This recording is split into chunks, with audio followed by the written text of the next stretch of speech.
So this is the third annual practical pediatric neuroscience symposium that we've done.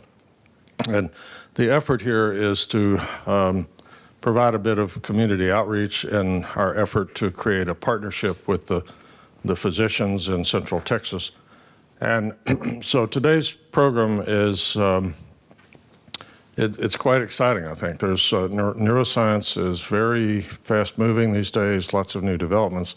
And so today we have topics ranging from immunology of the nervous system to practical issues of pediatric neuromuscular disease, head size and odd head shapes, tics and Tourette's.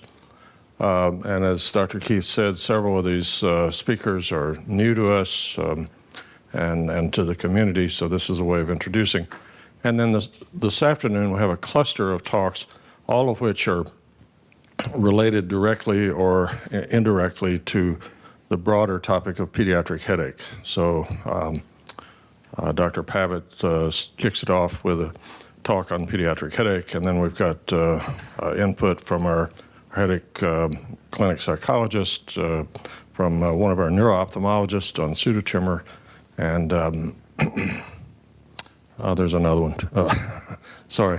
But anyway, everything at the end is kind of related to headaches. And so all of these are presented from the standpoint of primary care. So hopefully your time, you'll be left with some practical points of diagnosis and treatment that you can actually use on day-to-day. So without further ado, I'll kick off the first speaker. This is Dr. Manny Moodley. Manny joined us 2 years ago, three now, two and a half, from Cleveland Clinic, where he was the head of the pediatric neuroimmunology program there. And he's going to talk to you appropriately enough about demyelinating diseases of children. So, Dr. Moodley.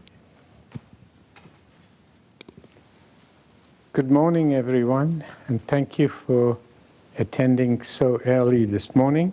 So my talk today is going to be on pediatric demyelinating diseases. I have no disclosures of relevance to this topic. And in terms of overview, over the past 10 to 15 years, there has been significant progress in understanding pediatric demyelinating diseases in terms of its pathophysiology, discovering new antibody markers like NMO and MOG, and development of targeted treatments like the disease-modifying therapies. So, pediatric demyelinating disorders can be classified into two broad groups for ease of understanding. The one group is called monophasic and includes ADEM, clinically isolated syndrome, anti-MOG associated disorders. And the second is multiphasic, which includes POMS, NMO spectrum disorder, and again, anti-MOG associated disorders, which can be both monophasic and multiphasic. However, it must be remembered that it is entirely possible that what appears to be a monophasic episode can represent the first attack of a multiphasic disorder. So for today's talk, I'm going to concentrate on the three big topics: pediatric onset MS, ADEM, and NMOSD. MS is now being diagnosed in increasing numbers in children and adolescents. And if you look at the percentage, about 2 to 10% of all MS cases have an onset before age 18. And younger patients under 11 make up only about 0.3%. In terms of epidemiology, there are several microorganisms, including EB virus, HHV6, and chlamydia, that have been implicated in the pathogenesis of MS. But the evidence has been equivocal, except very recently for EB virus. A paper by the Mass General people and subsequently by the Stanford folks published their series of papers showing EB virus not only to be a trigger, but some people would think it is actually the cause of MS. There is also convincing evidence for vitamin D deficiency and increased risk of MS, as well as low iron levels and obesity.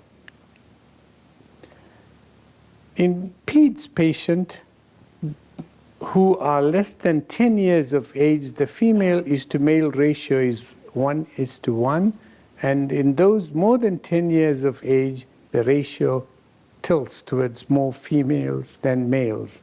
And a family history of MS is reported in a significant percentage, about 5 to 15% of affected children. Clinical features, the signs and symptoms of MS, important to remember, are not preceded by a viral prodrome as seen in ADEM. And the common symptoms include sensory deficits, optic neuritis, pure motor paresis, cranial nerve or brainstem syndromes, gait disorders, including ataxia. Those are the common ones. The less common ones would include headaches, seizures, and very rarely encephalopathy. So if you have a patient with encephalopathy, it's most likely ADEM, but keep in mind that MS can sometimes present with encephalopathy. And other symptoms and signs would include a big percentage of patients with cognitive disability, fatigue, psychosocial problems. Lemaitre and Uthoff's phenomenon, as seen in the adult MS patients, is rare in children.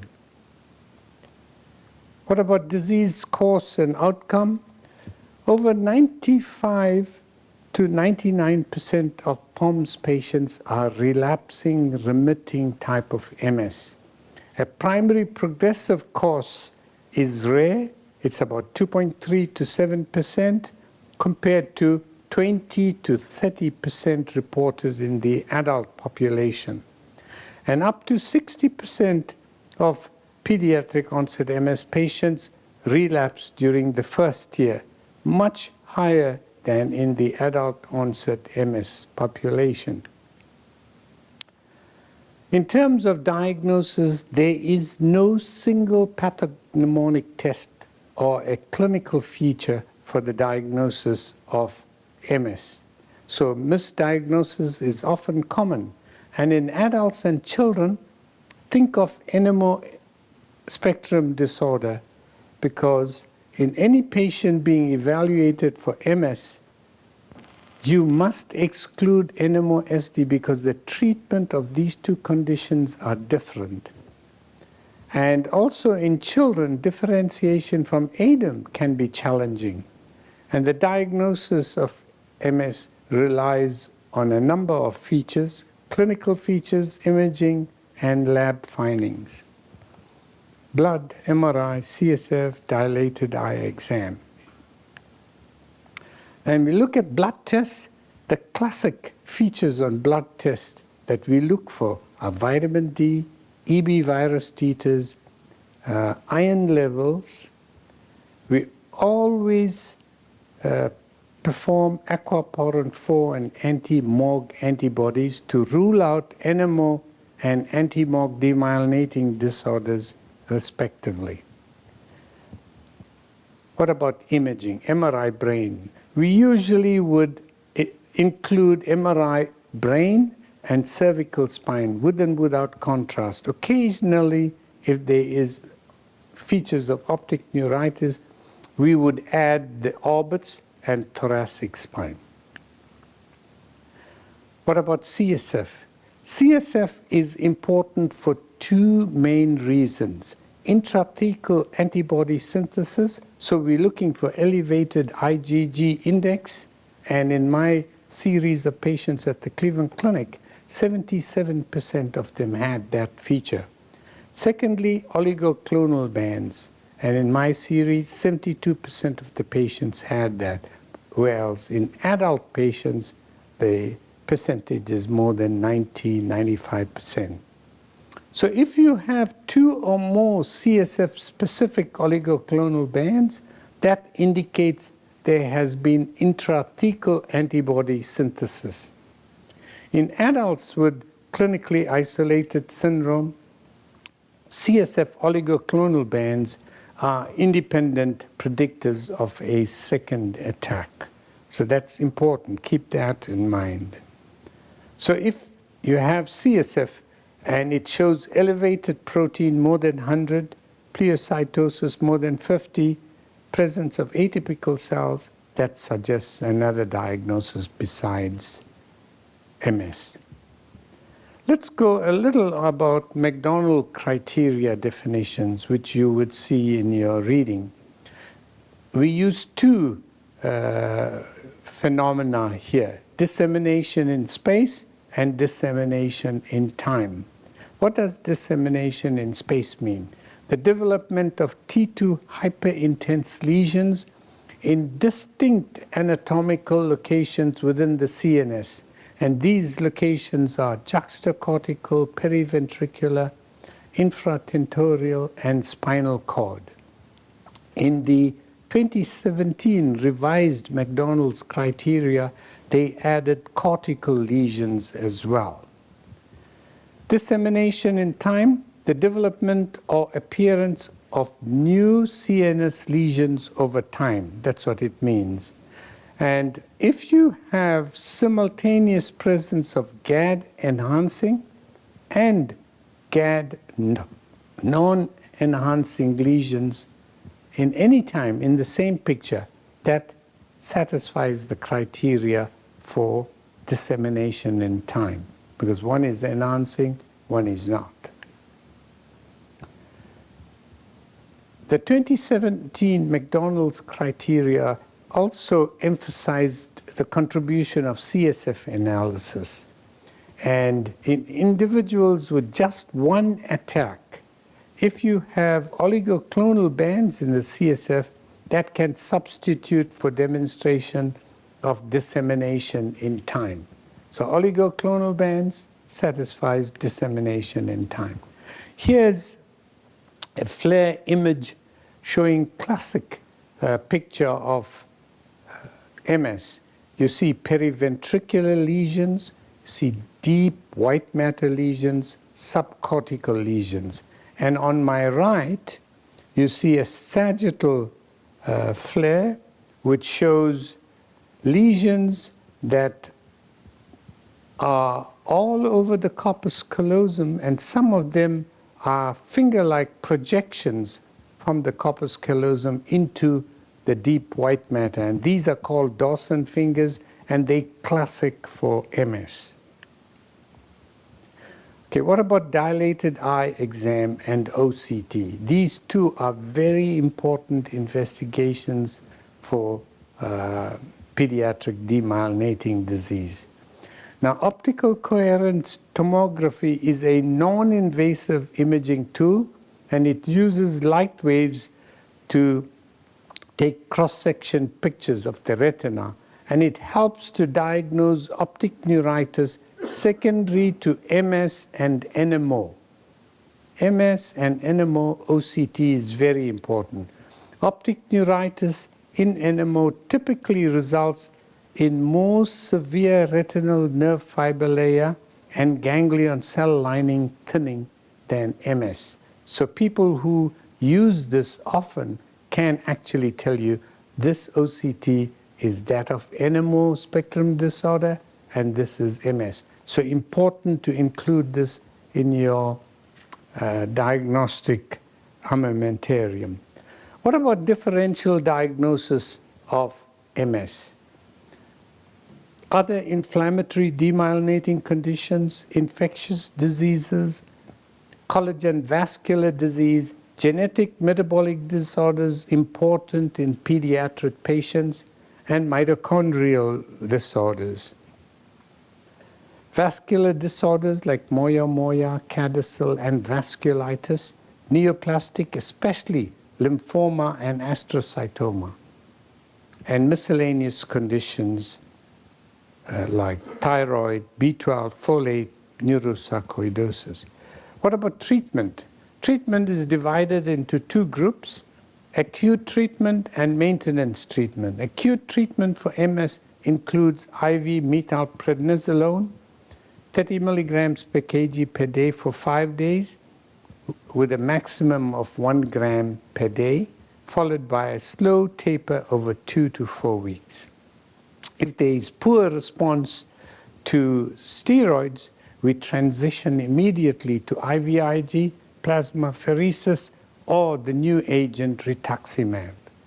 Maintenance treatment would include the following agents. Oral agents, we use Tecfidera and Fingolimod. Fingolimod is the only FDA-approved oral medicine so far. I use a lot of Tecfidera and have had excellent response. And if you want to use injections, you can use rituximab infusions, interferons, Avonex, and Rebif, and Copaxone, glaturamin acetate. Okay, so that's the end of MS. And now the second demyelinating disease is acute disseminated encephalomyelitis. Definition: it's a first polyfocal CNS event which has an inflammatory demyelinating cause. Typically, it occurs 2 to 3 weeks following a viral infection. The presence of encephalopathy and MRI abnormalities consistent with demyelination are required to meet the diagnostic criteria. That is very important. Encephalopathy and the MRI changes. ADEM rarely represents as a first attack of MS in children. But remember, it can represent the first attack of not only MS, but also NMOSD and MOG-associated disease. So keep that in mind as well. Symptoms: these can be preceded by fever, nausea, headache, and vomiting. ADEM progresses rapidly over the first few days, and classically, ADEM is a monophasic event with no new disease activity after 3 months of disease onset. But there is a type of ADEM called multiphasic ADEM. This is defined as a second ADEM event that occurs more than 3 months after the last event. Now, ADEM can also be followed by optic neuritis, and that's called ADEM optic neuritis, or it may be the first presentation of NMO spectrum disorder. And as I mentioned earlier, ADEM usually is not the harbinger of pediatric onset MS, but it can be followed. If an ADEM event is followed by a non-ADEM event that meets criteria for MS. So it can be harbinger of MS, but it has to be followed by a non-ADEM presentation. Okay, that means no fever, no encephalopathy. A fulminating form that requires admission to ICU and mechanical ventilation are 2 serious forms of ADEM, including hemorrhagic ADEM. And hemorrhagic ADEM is sometimes associated with influenza A and B infection.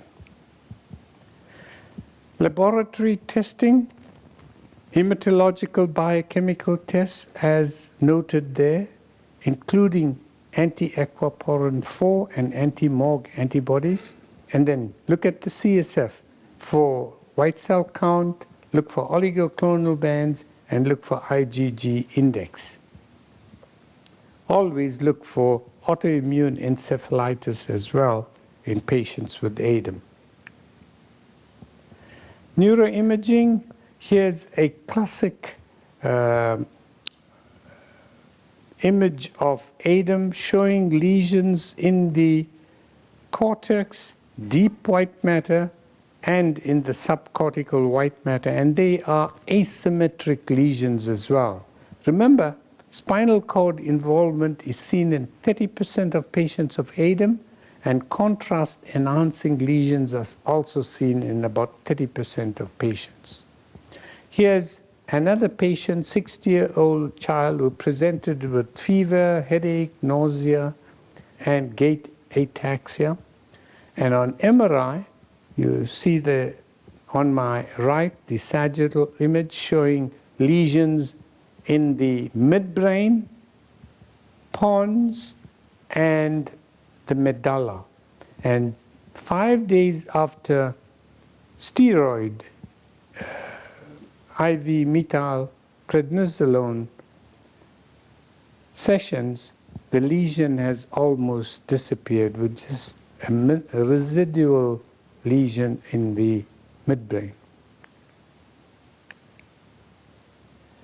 What about treatment? So we start with 5-day course of high-dose IV methylprednisolone at that dose, followed by oral steroid taper over 4 to 6 weeks.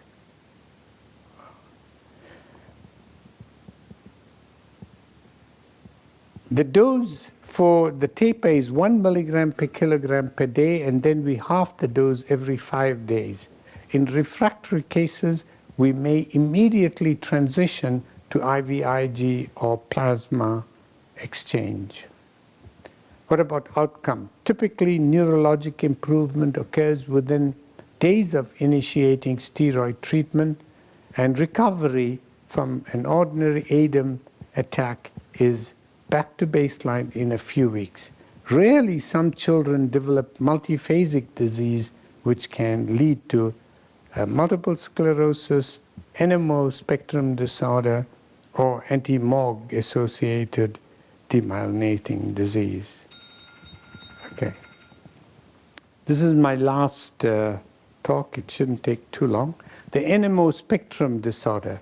This is a spectrum of demyelinating disease distinct from MS. It is characterized by 2 classic features: optic neuritis and longitudinally extensive transverse myelitis. In 65% of cases, there is a positive NMO antibody in the serum. In 10% of patients, anti-MOG antibodies are detected. And in 15%, they are seronegative for both NMO and anti-MOG. The clinical features: it's a highly relapsing disease, and there is a relapse rate of about 1.8 attacks per year. Most common presenting symptoms will include optic neuritis. They can be unilateral or bilateral, predominantly unilateral, transverse myelitis, and area postrema syndrome, very characteristic for this condition. And they present with vomiting, constipation, and intractable hiccups. Rarely, they may present with features of narcolepsy and sometimes with symptoms of PRESS.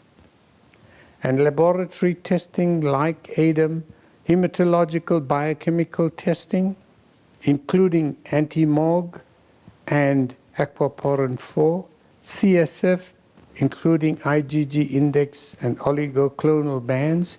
Remember, 30% of patients with NMOSD have oligoclonal bands. Neuroradiology, you can do MRI of the brain, orbits, and spinal cord, rarely lumbar spine. And miscellaneous tests like MS, you can do a dilated eye exam and OCT. Here's a patient with longitudinally extensive high enhancing lesions involving the medulla, upper cervical, and lower cervical region. And on my right is optic neuritis shown by the red arrow. Okay, the management of NMOSD includes treatment of acute attacks and preventative therapy. The acute attacks, you have to be very aggressive in the management of relapses in this condition. Again, you use IV methylprednisolone at 30 milligram per kg per day. If no improvement and or worsening symptoms, immediately go to plasmapheresis, TAM5 cycles, or you start rituximab. Plasmapheresis is often initiated before IVIG in children with NMOSD, as early initiation has shown improved outcome in severe attacks in adult NMOSD. Preventive therapy or disease-modifying therapy used to decrease the risk of relapse and associated disability. First-line DMTs in children for NMOSD include mycophenolate mofetil, azathioprine, and rituximab.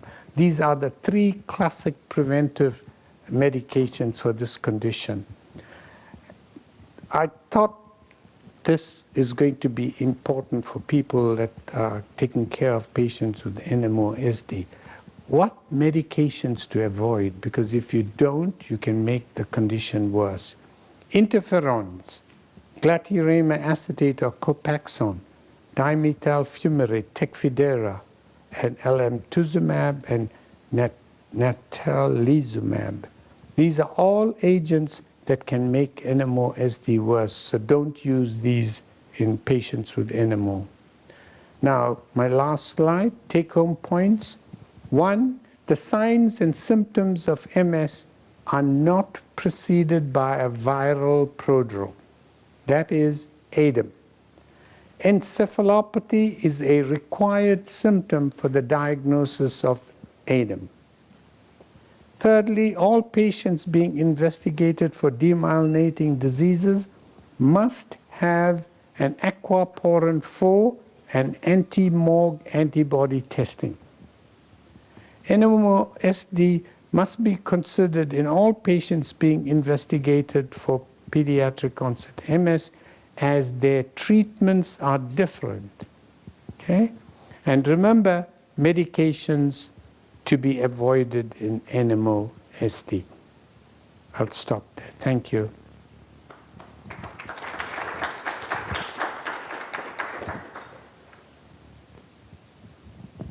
I can take any questions.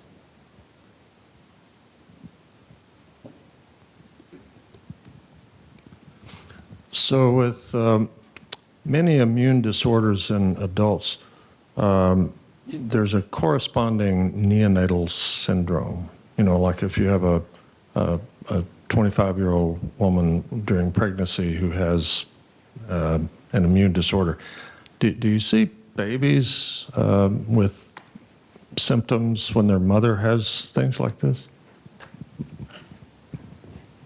I didn't get your question. If the mother has symptoms, If the mother has the disease and delivers a baby, does the baby have symptoms ever? no. Why? Not sure why, but they don't. Okay. Any other questions? When you say that you, especially the NMO disease and in ADEM, you mentioned about lack of response after the IV Solu-Medrol. What is the timeline that you give for a response after 5 days of treatment? Do you give it immediately as you're treating, or a few days, or before you engage in the higher level of Yeah, treatment? that's a good question. Within 2 to 3 days is the consensus. If you don't get a good response within 2 to 3 days, you immediately go on to rituximab in the case of NMOSD. IVIG comes later. After rituximab, you may go on to plasmapheresis. So plasmapheresis, rituximab before IVIG. So that means you need to see a clear change in the exam findings in 2 days. You're supposed to see a significant change in the first 2 to 3 days. If you don't waste time for 5 days. Go immediately plasmapheresis or give rituximab. Thank you. Does pediatric onset multiple sclerosis ever go into remission, or is it guaranteed to be a lifelong disease once that diagnosis is confirmed? That's a very good question. Nobody really knows the answer.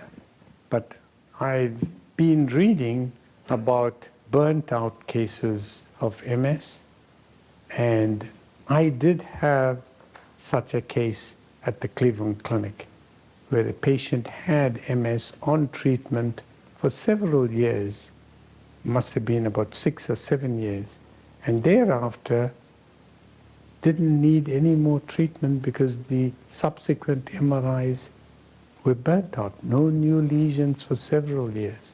And I've just been following that patient up. So the adults in the group may know more because we give treatment for pediatric onset MS throughout the course of their stay with us, which is up to 18. But thereafter, I'm sure some of these patients do get burnt out. And I'm not sure how long they give the treatment for as well. Dr. Moodley, we have a question in the chat. A wonderful talk, thank you. Dr. Hager is asking, we have had bowel perforation as a part of NMO-related encephalopathy. Are these receptors everywhere? They're not everywhere. They classically in areas where there's an aquaporin 4 channels, and these are in the hypothalamus, periventricular area, and in the spinal cord. That is why you find lesions periventricularly, hypothalamic, brainstem area, and spinal cord. In the bowel, the bowel has a lot of innervations, and they could be because constipation is a big issue in NMOSD, and also I haven't heard of bowel perforation, but constipation, nausea, vomiting is common. Hiccups is common, but that is area postrema syndrome. It's in the brain stem that the problem happens and manifests elsewhere. And very rarely you might get symptoms of press or narcolepsy. They're very uncommon, but keep that in mind because that might give you a clue to that this patient's demyelinating disease is probably NMO. Okay. Thank you.